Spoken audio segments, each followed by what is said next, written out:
ભાગ્યને મિટાવવા માટેનો એક જ ઉપાય છે ભજન.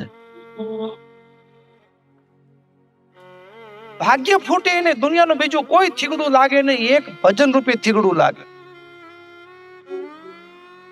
આપણા જીવનમાં દુઃખ આવે ત્યારે કોઈના સામે અંગુલી નિર્દેશ નહીં કરવાનો કે આને મારું બગાડ્યું કે આને મારા ઉપર કઈ કરી નાખ્યું છે, એમ નહીં માનવાનો. ક્યારે પેલું ગણિત પોતાનું માંડવાનું, મારાથી કઈ ભૂલ થઈ છે એ ન મળે તો મારા ભાગ્યનું છે એમ માની અને ભજન રૂપી થીગડું લગાવી દેવાનું.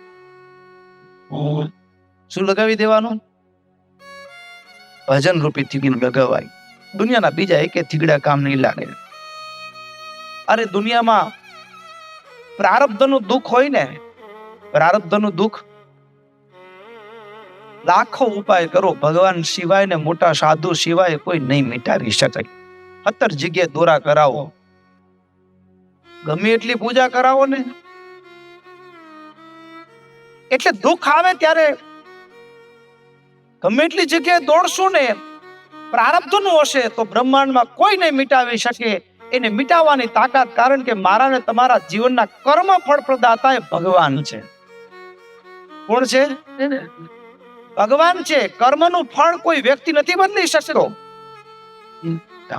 કર્મ ફળ પ્રદાતા ભગવાન છે. એટલે ભાગ્યની દોરી ભગવાનના હાથમાં છે ને દુનિયાનો કોઈ માણસ ન ફેરવી શકે. એટલા માટે ભક્તો એક જીવનમાં સૂત્ર રાખવાનું, દુઃખ આવે ને કોઈના તરફ અંગુલી નિર્દેશ નહીં કરવાની કે આણે મારું બગાડ્યું કે આણે આ મારાથી આડા ચાલે છે.